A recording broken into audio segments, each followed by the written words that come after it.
नमस्कार, मी ऋषी देसाई. गाथा शौर्याचीच्या विशेष कार्यक्रमात तुमचं स्वागत करतो. आपण गेले काही भाग पानिपतचं तिसरं युद्ध म्हणजेच इतिहासामधील सर्वात मोठ्या घटनांपैकी एक असलेली घटना कशी घडली हे जाणून घेतो. त्याचबरोबर अब्दाली विरोधात झालेल्या तिसऱ्या लढ्यात पेशव्यांनी दिलेलं बलिदान, त्याचबरोबर शूर पराक्रमी मराठा सैनिकांच्या पराक्रमाची जाणीव आजच्या तरुण पिढीला करून देत आहोत. हेतू एकच, आपला पराक्रमानं भारलेला इतिहास कायम आपल्या स्मरणात राहावा.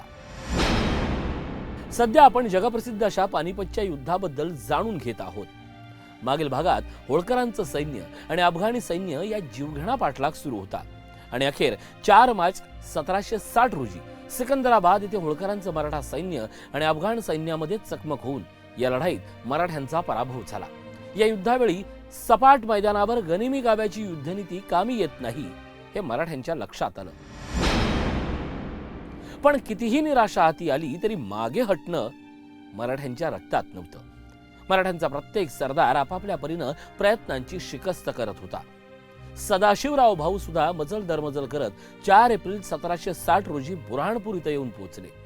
निजामानं तहात दिलेला अशिरीचा किल्ला ताब्यात घेऊन तिथं त्यांनी 5000ची फौज ठेवली. तिथून पुढे जाऊन भाऊंनी इंडिया उतारावर नर्मदा नदी पार केली आणि तिथून पुढे सातपुडा, खानदेश, बागलाण पार करत त्याने माळव्याचा घाट सुद्धा सर केला. अखेर माळवा प्रांतातील सिरोंज जवळ भाऊंनी आपला मुक्काम केला. पूर्वी सिरोंजच्या मुक्कामी राघोबा दादा यांनी ठेवलेले जाड कापडाचे तंबू, डेरे, काही तोफा, इतर जड सामान भाऊसाहेबांनी ताब्यात घेतलं.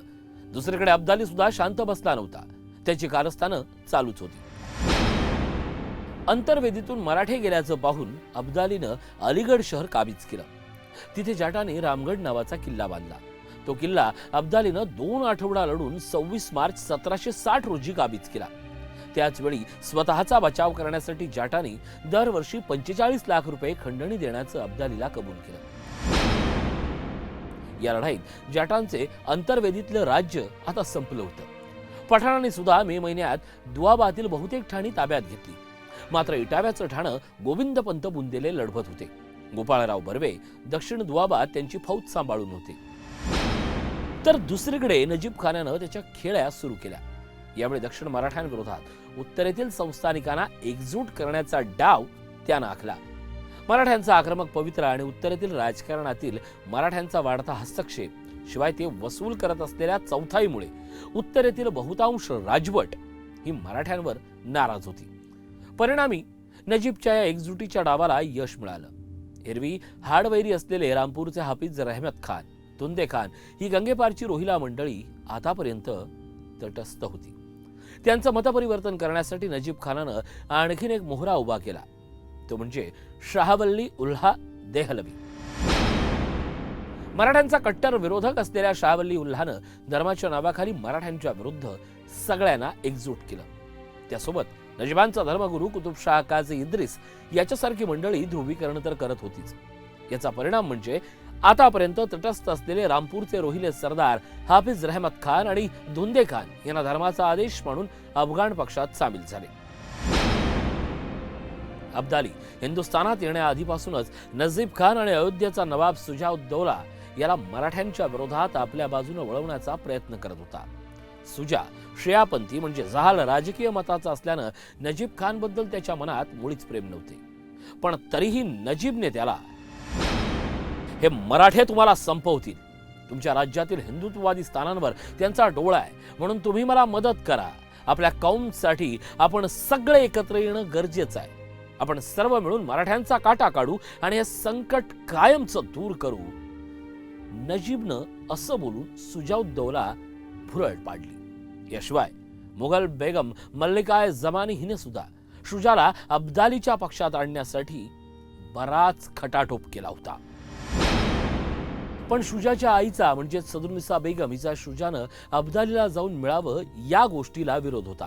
तरी शुजा अब्दालीला जाऊन मिळाला. शुजासारखे बडे प्रस्त अफगाण पक्षात आल्यानं त्याचं पारडं आता जड झालं होतं.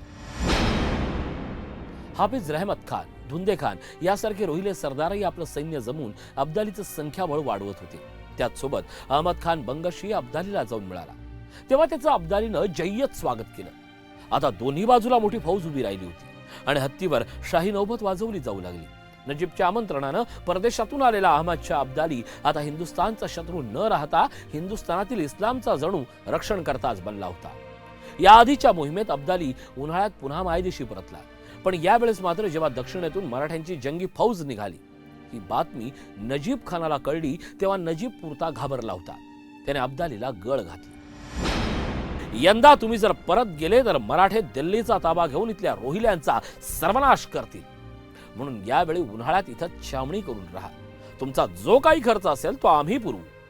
नजीबाचे बोलणं ऐकून अब्दालीनं स्वदेशी परत जाण्याचा आपला बेत रद्द केला. नजीबनं 10 लाख रुपये अब्दालीला त्वरित नजर केले. याशिवाय धान्य आणि इतर साहित्य पुरवायची जबाबदारी देखील स्वतः स्वीकारली. अलीगड जवळील कोळजळेश्वर इथं अब्दालीनं आपल्या लष्कराची मोठी छावणी उभारायला सुरुवात केली. पाण्याच्या सोयीसाठी खुद्द अब्दाली काही लष्कर घेऊन अलीगडच्या वायव्येला 50 मैलावर असलेल्या गंगा नदीच्या काठावरील अनूप शहर इथं येऊन राहिला. इकडे जसजसे सदाशिवराव भाऊ उत्तरेकडे सरकत होते, त्यांना एक एक पत्र येत होती. त्यातून अब्दालीच्या सैन्याचा अंदाज येत होता. 30 मे 1760 या दिवशी सदाशिवराव भाऊ ग्वाल्हेरला दाखल झाले. 2.5 महिन्यात मराठ्यांचा 235 मैल प्रवास झाला. लष्करासोबत यात्रेकरू सुद्धा होते. आजच्या सारखी सुरक्षा त्या काळी नव्हती, त्यामुळे त्या काळात तीर्थयात्रा या बहुतांश वेळेस सेनेच्या संरक्षणाखाली होत असत. पानिपतचं युद्ध सुरू होण्यापूर्वी कोणालाच याची कल्पनाही नव्हती की या युद्धाचा निकाल काय लागणार आणि त्याची व्याप्ती किती मोठी असेल. पानिपतच्या युद्धापूर्वी मराठा फौजेंचा प्रवास सुरू असतानाच निरनिराळ्या राजकीय उलाढाली अगदी पहिल्या मुक्कामापासून सुरू झाल्या होत्या. उत्तर हिंदुस्थानात गोविंदपंत बुंदेले, गोपाळराव बर्वे, नारूशंकर दाणी, वकील बापूजी हिंगणे अशी मराठ्यांची कारभारी मंडळी होती. उत्तरेतील माहितगार असलेल्या आसामींना भाऊंनी वेळोवेळी पत्र देऊन वेगवेगळ्या कामगिऱ्या सांगितल्या. मुख्य बाब होती ती रसद आणि पैसे जमा करायची. त्याशिवाय त्यांच्या ताब्यात असलेल्या ठाण्यांचा बंदोबस्त करण्याबद्दल आणि नियमित उत्तरेतील बातमीपत्र दक्षिणेकडे पाठवून शत्रूकडील हालचालींची खबर पाठवण्याबद्दल भाऊ वारंवार लिहत होते. उत्तरेतील अधिकाऱ्यांकडून चांगली हत्यारं, सैन्य भरतीसाठी माणसं, पूल बांधण्यासाठी आवश्यक असलेल्या नावा ताब्यात घेणे या गोष्टींची मागणी भाऊंनी वेळोवेळी पत्रातून केली. परदेशी अब्दालीचा हिंदुस्थानातील सर्व मिळून पराभव करावा अशी भाऊसाहेबांची भूमिका होती. त्याला अनुसरून अयोध्येचा नवाब शुजाउद्दौला, गुजरातीतील कमालुद्दीन खान बाबी, बुंदेलखंडातील हिंदू राजे, राजपुतानातील विजय सिंग, माधव सिंग, यमुना घाटचे रजपूत, जमीनदार, कछवा आणि राठोड यांना पत्र लिहून त्यांनी मदतीला यावे असे भाऊंनी कळवले. वकील पाठवले, परंतु यापैकी कोणाकडूनही सकारात्मक प्रतिसाद मिळाला नाही. 8 जून 1760च्या सुमारास ढवळपूर जवळ भाऊंनी चंबळ नदी पार केली. नदी उतरून ते ढवळपूरमध्ये पोहोचले. हे ढवळपूर म्हणजे आजचं धौलपूर. धौलपूरला पोहोचेपर्यंत आलेल्या बातम्या आणि मिळालेलं वृत्त यावरून भाऊसाहेबांनी मल्हारराव होळकर आणि जनकोजी शिंदे यांना पत्र लिहून मुचकुंद तीर्थावर फौजा घेऊन बोलावले. पत्राचा सारांश होता, गिलच्यांचे बळ भारी आहे, फौजा एकत्र झाल्याखेरीज तो आता तोलत नाही. भाऊसाहेबांच्या पत्रातली ही वाक्य महत्वाची आहे. धौलपुराजवळ असलेल्या मुचकुंद नावाच्या प्राचीन तीर्थाला हिंदू धर्मामध्ये फार महत्व आहे. 13 जून 1760 रोजी सूर्यग्रहण होतं, त्यामुळे सोबत आलेले यात्रेकरू मुचकुंदमध्ये धर्मकार्यात व्यस्त झाले. भाऊसाहेब स्वतः मात्र शिंदे आणि होळकर यांची फौज येण्याची वाट पाहत होते. 18 जून 1760 रोजी मल्हार आणि जनकोजी सदाशिवराव भाऊंना येऊन भेटले. भाऊसाहेब आणि मल्हारराव यांची पुढच्या योजनेसंदर्भात बोलणी झाली. होळकरांचे दिवाण गंगोबा तात्या, शिंदेकडचे रामजी अनंत, खुद्द मल्हारराव या मंडळींनी माहिती दिली. अब्दालीचं बरेचसं सैन्य हे दक्षिण दुआबाद शुजाउद्दौलाच्या कानपूर बिठोरच्या छावणीजवळ आहे. असा त्यांचा सल्ला होता की इटाव्याजवळून यमुना ओलांडावी आणि दुआबाद प्रवेश करून दोलायमान असलेल्या शुजाउद्दौला आपल्या बाजूला वळवून घ्यावं किंवा किमान त्याच्याजवळ असलेल्या नजीब आणि जहान खानच्या सैन्याच्या आणि मुख्य अब्दाली सैन्याच्या मधोमध जाऊन तळ द्यावा, जेणेकरून त्यांचं सैन्य विभागेल आणि तिथं असलेल्या गोविंदपंत बुंदेले, गोपाळराव बर्वे या आपल्या अधिकाऱ्यांच्या मदतीनं दुआबाद राजकारण आपल्या बाजूने फिरवते. भाऊंना सल्ला मान्य होता, परंतु तो नियतीला मान्य नव्हता. कारण पावसानं लवकर हजेरी लावली, त्यामुळे समोर असलेल्या गंभीर नदीला पूर आला. गंभीर म्हणजेच घोडपछाड उर्फ उंटगण नदी. पात्र यमुनेपेक्षा लहान, परंतु पाण्याचा जोर असा की पाण्यात घोडा शिरला तर तो देखील वाहणीला लागावा. गंभीर नदीचा प्रवाह पाहता यमुना तर दुथडी भरून वाहत असेल याचा सहज अंदाज बांधता येत होता. त्यामुळे इटा जवळून सर्व लवाजम्यासह मराठ्यांना यमुना ओलांडणं आता अशक्यप्राय वाटू लागलं. सदाशिवराव भाऊ आणि मराठी फौजा गंभीर नदीजवळ अडकून पडलेले असताना तिकडे अब्दालीनं मात्र महिन्याभरात संपूर्ण द्वाब आपल्या अंमलाखाली आणला. त्यानं त्याचा मुक्काम अनूप शहरीतून हलवून कोळजळेश्वरच्या मुख्य छावणीत आणला.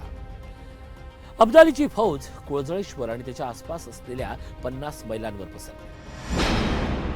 सुमारे 30,000ची फौज त्याच्या सोबत होती, तर इतर छावण्यांमध्ये त्याचे मदतनीस नजीब खान रोहिला आणि सरदार जहान खान यांच्याकडे 20,000 फौज होती. गंभीर नदीचा भर उतरायला सुमारे महिना लागला. अखेर दिनांक 13 जुलै 1760 रोजी सदाशिवराव भाऊंच्या मराठा सैन्यानं गंभीर नदी ओलांडली.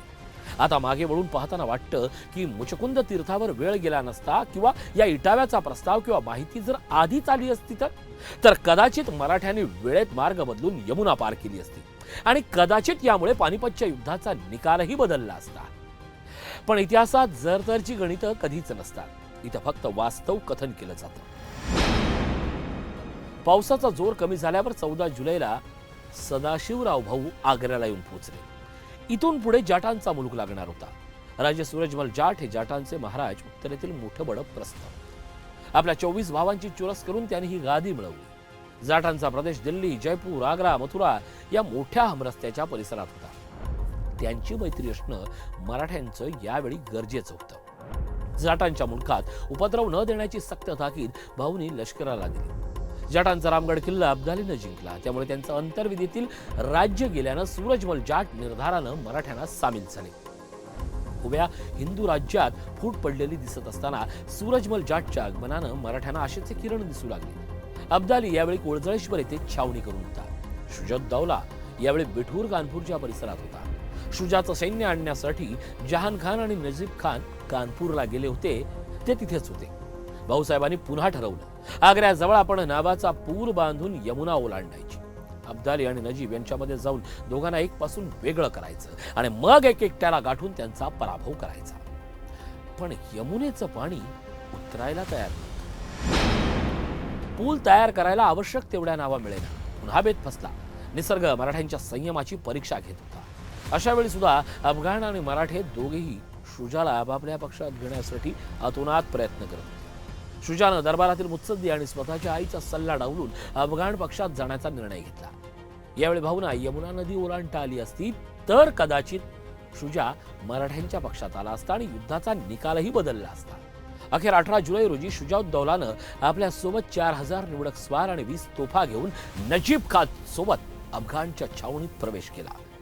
बाकी सैन्य त्यानं स्वतःच्या राज्य रक्षणासाठी मागे ठेवलं. वास्तविक शुजाला हे युद्धच नको होतं. अब्दालीला सामील होऊन तो उभय पक्षाचा सलोखा घडवून आणण्याचा प्रयत्न करणार होता. तर दुसरीकडे नजीब खान, त्याचा गुरु कुतुब खान आणि शाहवल्ली उल्ला देहलवी यांच्या जिहादच्या नाऱ्याला सर्व उत्तरेतील सरदार भरीसभर पडत होते. या उलट हिंदूंमधील राजपूत, जाट, मराठे, शीख यांच्यात मनोमिलन काही केल्या होत नव्हतं. मराठे मात्र हिंदुस्थानच्या रक्षणाचा व्यापक हेतू घेऊन उत्तरेत आले होते.